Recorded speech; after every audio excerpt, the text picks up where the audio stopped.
میں ہوں میر افضل گلزار اور آپ دیکھ رہے ہیں D M M news. Pakistan Muslim League نون کے نائب صدر KPK اسمبلی کے پارلیمانی لیڈر سردار محمد یوسف آج ہمارے ساتھ ہیں۔ بہت شکریہ سردار صاحب، آپ نے اپنا قیمتی وقت ڈسٹرکٹ میڈیا مانسہرہ کو دیا۔ ملک کی صورتحال سے آپ بخوبی آگاہ ہیں، معاشی بحران سے ملک گزر رہا ہے، بڑھتی ہوئی مہنگائی پر گرفت دن بہ دن کمزور ہوتی جا رہی ہے۔ ایسے حالات میں بارودی سرنگوں سے ٹکرانے کی کیا ضرورت تھی؟ بسم اللہ الرحمن الرحیم۔ شکریہ میر افضل صاحب،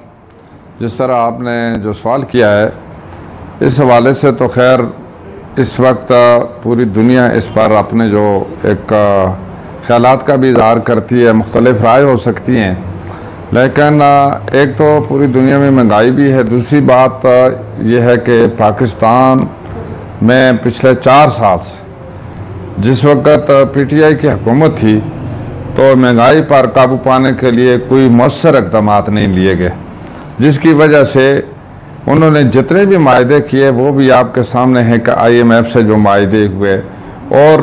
باوجود ان کے بڑے دعوے تھے کہ ہم اس کو کنٹرول کر لیں گے، لیکن 4 سال وہ ناکام ہوئے، بری طرح ناکام ہوئے، اور پھر ملک دیوالیہ ہونے والا تھا، جس کی وجہ سے ملک کو بچانے کی اشد ضرورت بھی تھی، اور پھر اس نااہل اور نالائق حکومت کی وجہ سے آج کے یہ ہمیں دیکھنے پڑے، اور پھر ایک جمہوری طریقہ اختیار کرتے ہوئے، اور یہی جمہوریت میں ایک حق بھی بنتا ہے کہ عدم اعتماد کے ذریعے اس حکومت کو ہٹایا گیا۔ نئی حکومت جس وقت آئی ہے تو بڑے اس میں کوئی شک نہیں کہ بڑے چیلنجز کا مقابلہ ہے، اور مہنگائی بھی روز بروز اس میں اضافہ ہو رہا ہے، لیکن بالآخر اس ملک کو مستحکم کرنے کے لیے، معیشت کو مستحکم کرنے کے لیے اور مہنگائی کو کنٹرول کرنے کے لیے بڑے مشکل جو فیصلے کرنے پڑے، اور اس وجہ سے کیا ہے کہ آج ہم یہ مشکل فیصلہ کر کے اللہ کے فضل و کرم سے اس بحران سے نکل سکتے ہیں، اور اس کے لیے اجتماعی طور پر جس طرح کے موجودہ حکومت کی پالیسی ہے، پاکستان مسلم لیگ نون کا وزیر اعظم ہے، لیکن اس میں باقی پارٹیاں بھی شامل ہیں، الائنس ہے باقی پارٹیوں کا، جس میں قوم کا اعتماد بھی حاصل ہے۔ اس سے پہلے تو صرف ایک پارٹی کا شو تھا، وہی حکومت چلاتی تھی، اپوزیشن کو انہوں نے تسلیم ہی نہیں کیا، جس کی وجہ سے یعنی قوم کو بھی اعتماد بھی نہیں لیا، اور پھر یہی وجہ ہے کہ وہ ناکام بھی ہوئے۔ لیکن موجودہ حکومت کی یہ پالیسی ہے کہ قوم کے نمائندوں کو، قوم کو بھی اعتماد میں لے کر ایک ایسی پالیسی مرتب کی جائے کہ جس سے کہ ہم ان قرضوں سے بھی نجات حاصل کر سکیں اور اپنے پاؤں پر بھی کھڑے ہو سکیں۔ تو پہلی بات یہ ہے کہ پاکستان کو اور ایک جمہوری نظام کو بچانے کے لیے یہ حکومت لی گئی ہے۔ الحمدللہ اس وقت جو اس کے لیے موجودہ حکومت کوشش کر رہی ہے، دن رات محنت کر رہی ہے، وزیر اعظم بھی کر رہا ہے، نواز شریف صاحب اس کے لیے باقاعدہ پوری پارٹی اور باقی جتنے جماعتوں کے لوگوں سے ان سے رابطے میں ہیں، تو اس وجہ سے ہم تو یہ انشاءاللہ سمجھتے ہیں اتفاق میں برکت ہوتی ہے، اللہ تعالیٰ کی مدد بھی ہوگی اور ہم اس بحران سے نکل جائیں گے۔ اچھا سردار صاحب، یہ جو رجیم چینج کا جو آپ اکثر ایک لفظ سنتے ہیں، آپ نے میرے پروگرام میں ڈسٹرکٹ میڈیا کے کئی پروگراموں میں یہ کہا تھا کہ یہ سلیکٹڈ حکومت ہے، اور وہ کہہ رہے ہیں کہ یہ امپورٹڈ حکومت ہے، اور یہ اس طرح کی زبانیں دونوں سیاسی پارٹیاں استعمال کر رہی ہیں، تو درمیان میں کون سی ایسی جماعت ہے جو ان سب کو کبھی اقتدار میں آنے دیتی ہے اور کسی کو اقتدار سے اتار کر دوسری پارٹی کو لا کر؟ ایسی کوئی بات ہے؟ دیکھیں، بات یہ ہے کہ یہ تو خیر امپورٹڈ حکومت جو کہہ رہے ہیں یہ ایک مذاق ہے، جس طریقے سے آپ دیکھ سکتے ہیں۔ اب ایک آئینی جمہوری طریقہ، الیکشن ہو کر آئے، الیکشن میں وہ لوگ الیکٹ ہو کر بھی آئے تھے بعض جگہ، جو 2018 کا الیکشن ہے وہ آپ کے سامنے کہ جو جہاں جن علاقوں سے الیکشن لڑے گے، مثلا ہمارے حلقے سے الیکشن لڑے گے،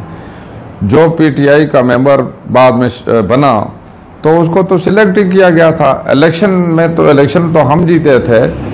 سردار شاہجہان جیتے تھے، لیکن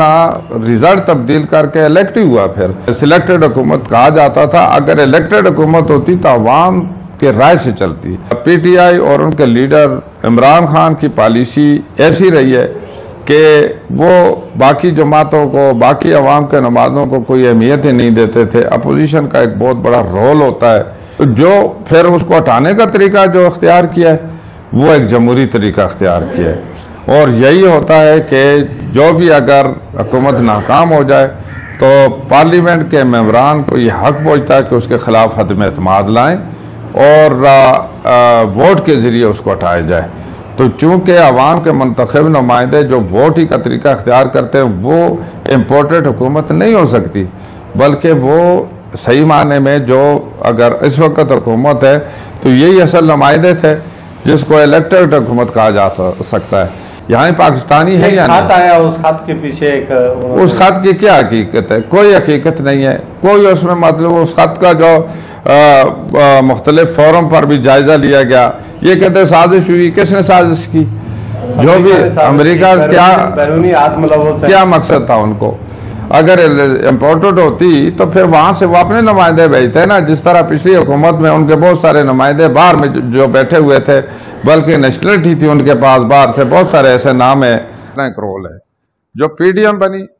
اور نواز شریف صاحب، مولانا فضل الرحمان صاحب، زرداری صاحب اور باقی جو پارٹی کے لیڈران تھا، ان کا متفقہ یہی ایک پروگرام، ان کی ڈیمانڈ یہی تھی کہ ہر ادارہ جو اپنے دائر اختیار میں رہ کر کام کرے، اور یہی اصل کامیابی ہو سکتی ہے ملک کو بھی مضبوط کرنے کے لیے اور سسٹم کو بھی مضبوط کرنے کے لیے۔ تو اس وقت جو ادارے ہیں وہ اپنے اپنے کام کر رہے ہیں، حالانکہ فوج نے کئی دفعہ اس بات کی تردید کی ہے کہ فوج کو سیاست میں نہیں گھسیٹنا نہیں چاہیے۔ اب بات کیا رہے گی؟ بار بار جو اپنی ناکامیاں چھپانے کے لیے کبھی کس پر الزام لگایا جاتا ہے، کبھی جو ہے امریکہ پر الزام لگایا جاتا ہے، کبھی فوج پر لگایا جاتا ہے، کبھی کسی کو بھی معاف تو نہیں کیا۔ سردار صاحب میاں صاحب بھی تو کہتے ہیں نا، ریکارڈ پر موجود ہے کہ وہ فوج کے مداخلت کو بند کیا جائے، انہوں نے براہ راست نام بھی دیے، آپ نے سنا؟ دیکھو وہ ایک آدمی کا نام لیا، فوج کا نہیں دیا۔ فوج ایک علیحدہ پورا ادارہ ہے، ایک شخص کی ایک نفرادی ایک بات ہو رہی ہے، اگر نشاندہی کی گئی ہے تو ٹھیک ہے، ایک اصلاح کے لیے کی گئی ہے، لیکن یہ تو نہیں کہ ادارے پر مطلب الزام لگا، یہ تو پورے ادارے پر لگا رہے ہیں۔ یہ تو ہمارے جو اقتدار کے لیے، اب ان کے پاس اقتدار تھا، یہ کتنی تعریفیں کر رہے تھے، اب اسی پر جو کہ ان کے موشن بھی تھے تو ان پر الزام لگا رہے ہیں۔ تو آپ خود اندازہ لگائیں کہ یہ کس وجہ سے لگا رہے ہیں۔ اور جب ختم ہوا تو اس کے بعد آواز باختہ ہو گئے، مختلف الزام وغیرہ لگا رہے ہیں۔ ان کو تو اصل سوچ یہ رکھنی چاہیے تھی کہ نیا پاکستان کا انہوں نے نعرہ لگایا تھا، تو یہ پاکستان کو جو نیا ایک آئینہ،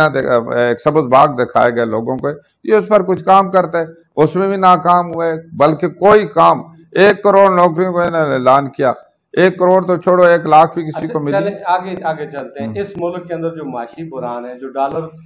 200 سے اباؤ کر گیا ہے، اور اس ملک کی تباہی کا ذمہ دار کون ہے؟ حکومتیں تو نون کی رہی ہے یا پی پی کی رہی ہے یا پی ٹی آئی آ گئی ہے، یہی لوگ تھے۔ تو اس ملک کی تباہی کا ذمہ دار کون ہے؟ آپ کیا سمجھتے ہیں؟ اس پہ بیلنس جواب دے دیں پلیز، جو اپنے دل کی پارٹیوں سے ہٹ کر بات کریں۔ دیکھو ایک پاکستانی کی حیثیت سے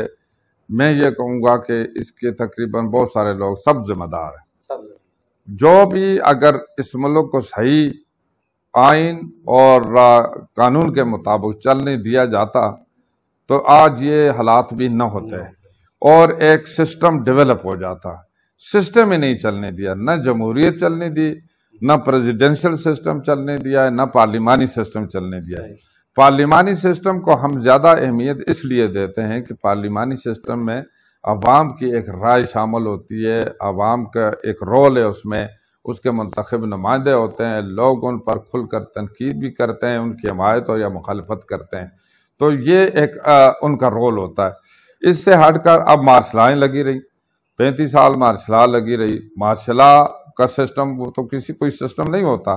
جس کی وجہ سے پھر بالآخر جمہوریت کی طرف آنا پڑتا ہے۔ لوکل کونسل الیکشن ہوتے ہیں، پھر اس کے بعد بروقت وہ بھی نہیں ہوتا ہے، جس کی وجہ سے وہ سسٹم بھی ادھورا ہے، وہ مطلب مکمل نہیں ہوتا۔ اس کے ساتھ ہی دیکھیں جی، جب تک سسٹم مضبوط نہیں ہو، کوئی بھی سسٹم لے لیں، کوئی نظام لے، اسلامی نظام کی ہم ضرور سارے یعنی یہ ڈیمانڈ بھی کرتے ہیں، لیکن کوئی نہ اسلامی نظام آ سکا ہے، نہ جمہوری نظام کو ہم مضبوط کر سکیں، نہ اس کے ساتھ ہی مطلب اداروں کو ہم مضبوط کر سکیں۔ یہ بہت سارے عوامل ہیں جس کی وجہ سے آج مطلب ہے ہم سارے اس کا شکار ہو گئے۔ اب اس کے ذمہ دار تو سارے ہی ہیں کسی ایک جماعت کو، کسی ایک فرد کو مورد الزام نہیں ٹھہرایا جا سکتا۔ یہ بات جو کی جاتی ہے، ایک بات اور، دو پارٹیاں رہی، پیپلز پارٹی رہی یا مسلم لیگ رہی، پوری دنیا میں بہت سارے ممالک، اب برطانیہ میں بھی دو بڑی پارٹیاں عرصے سے، امریکہ میں بھی دو بڑی پارٹیاں، باقی چھوٹی پارٹیاں عرصے سے وہ چل رہی ہیں۔ یہ کوئی ایسی بات نہیں کہ وہ دو پارٹیاں اس کی وجہ سے ہوئی، نہیں، ایسی بات نہیں ہے، بلکہ وہ دو ہی پارٹیاں، ان پارٹیوں کو چھوڑا جاتا، وہ اس جمہوریت کو مضبوط کرتی، جمہوری روایات قائم رہتی، تو ایک سسٹم تو ڈیولپ ہوتا نا۔ یعنی ان کی مدت پوری نہیں ہونے دی اور کسی کو نہیں پوری ہونے دی۔ آپ دیکھ رہے ہیں سن 90 سے 85 سے لے کر آگے جب بھی چلتے ہیں، کوئی کسی نے 3 سال گزارے، کسی نے 2.5 سال گزارے، کوئی مدت ہی پوری نہیں ہوئی۔ لیکن اس کے بعد جب میثاق جمہوریت ہوئی تھی تو اس کے بعد ایک 5 سالہ ٹرن اوور پورا ہوا، پھر اس کے بعد لیکن وزیر اعظم کوئی بھی اپنا 5 سالہ ٹرن اوور پورا نہیں کر سکا۔ اچھا، یہ پی ٹی ایم آئندہ الیکشن میں یہی اتحاد رہے گا یا ان کی اپنی اپنی جو الیکشن ہوں گے، اپنے نمائندے ہوں گے اور پھر اتحاد کا شرازہ بکھر جائے گا؟ یہ تو خیر پی ٹی ایم کے جو سربراہ ہیں ان پر منحصر ہے کہ وہ کس طریقے سے، یعنی پی ڈی ایم کے پلیٹ فارم سے الیکشن لڑتے ہیں یا علیحدہ لڑتے ہیں، مختلف حالات پر منحصر ہے۔ اور یہ رائے شاید مجھے امید ہے کہ وہ لیں گے، اپنی پارٹی کے جو ممبران ہیں ان سے یہ رائے لیں گے، اور لینی بھی چاہیے۔ اگر وہ سب سے رائے لے کر مشاورت سے فیصلہ کریں گے تو اس کا بڑا اچھا اثر ہوگا۔ اچھا، میاں صاحب سے اکثر آپ کی ملاقات ہوتی ہے، شہباز شریف صاحب سے یہ پوچھیں سردار صاحب، عوام یہ مطالبہ کرتے ہیں کہ جب آپ باہر تھے، جب آپ پر مقدمات تھے، اور اس وقت آپ یہ کہتے تھے اگر ہمیں اقتدار مل جائے تو ہم 6 مہینے کے اندر پاکستان کی معیشت کو درست کر دیں گے، یہ تو درست کرنے کے بجائے بگڑ کی سمجھنے کا نام کی حالت کیا ہے، اور دیکھیں ملک میں کیا دیکھیں نا، یہی نا بجلی کی آپ خود اندازہ لگائیں کہ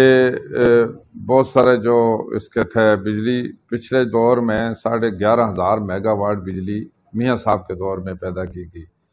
اب وہ جتنے بھی مطلب ہے 11,500 اگر اس کو مینٹین رکھا جاتا اور وہ کیا کہتے ہیں ان کو، اگر اسی طرح کی مینجمنٹ اچھی ہوتی تو شاید یہ شارٹ فال اتنا نہ آتا، لیکن انہوں نے اس کا بھی خیال نہیں کیا، جس کی وجہ سے یعنی اب میاں صاحب نے جو کیا یہ بات کہی اور کوشش بھی کر رہے ہیں، رات دن کوشش کر رہے ہیں۔ میاں صاحب یہاں پر مانسیرہ میں بھی آئے اور شانگلہ میں بھی گئے، بنو میں بھی گئے، مختلف جگہوں میں گئے۔ اس صوبے میں یعنی اب آٹا جس طرح مہنگا تھا، الحمدللہ انہوں نے جو اعلان کیا تو ابھی آٹا جو ہے سبسڈائز ریٹ پر مل رہا ہے۔ یہاں پر میں نے کل بات ہوئی تھی جو یوٹیلٹی سٹور کے آر ایم سے، تو اب نصف قیمت سے بھی کم فائن آٹا وہ پہنچا رہے ہیں۔ مختلف انہوں نے پوائنٹ کھولے ہیں پورے ضلع میں، پورے صوبے میں، کیسے بجلی یا گیس یا باقی جو انہوں نے معاہدے کیے بر وقت اگر ان پر عمل ہوتا، بر وقت فیصلے ہوتے، پچھلی حکومت کرتی تو آج مطلب ہے یہ بحران نہ ہوتا۔ مطلب جس کے ساتھ معاہدے ہوں، کس بنیاد پر معاہدے ہوں، کس طریقے سے ہوں تاکہ ہمیں مزید نقصان نہ ہو، اس کے لیے رات دن ہماری حکومت تو کوشش کر رہی ہے۔ میاں صاحب لگاتار کر رہے ہیں، اس کی پوری ٹیم کام کر رہی ہے، اور جو کیبنٹ کے فیصلے ہو رہے ہیں وہ بھی آپ کے سامنے، میڈیا پر ساری چیزیں سامنے بالکل قوم کو بھی بتائی جا رہی ہیں۔ یہ نہیں کہ میڈیا پر، اور جس طرح پچھلی حکومت کی روایت تھی، چند ایک میڈیا پر ایسے لوگ لائے گئے، امپورٹ کیے گئے، ان کا یہ صرف ٹاسک تھا کہ بس وہ الزام لگاتے رہے۔ قوم کی اور ڈیمانڈ تھی وہ کسی کو ڈاکو، کسی کو چور، کسی کو جیل میں ڈالنے کی، یہ ان کی بات پوری ایک کارکردگی تھی، اور صرف اور چور مچائے شور کا ان کا ایک پروگرام تھا۔ خود ان کے اب بہت سارے سکینڈل نکل آئے، آپ نے دیکھا کہ ابھی آ رہے ہیں کہ نہیں آ رہے۔ بالکل بہت پریشان بھی ہے، ہمیں اس بات کا احساس ہے کیونکہ ہم عوامی لوگ ہیں، عوام میں جاتے بھی ہیں، ہمیں ان کا بالکل احساس ہے۔ ہم یہ صرف سوشل میڈیا کی سیاست نہیں کرتے کہ سوشل میڈیا پر بس بڑا چڑھا کر بتا دیا اور اصل میں جو غریب عوام ہے اس کا کوئی خیال نہیں کیا۔ لیکن اب جتنے بھی ہماری حکومت کے فیصلے ہوئے ہیں، غریب آدمی کو کی جو ایک مشکلات ہیں ان کو مد نظر رکھ کر فیصلے کر رہے ہیں۔ کی جو بحران ہے، مہنگائی جو ہے، جو بھی حالات ہیں، وہ کسی فرد واحد یا کسی پارٹی کے نہیں ہے، بلکہ ہم سب کی غفلت کا نتیجہ ہے۔ اس کو ٹھیک کرنے کے لیے حکومت کا ساتھ دیں اور انشاءاللہ بہت جلد اس پر قابو پا لیا جائے گا۔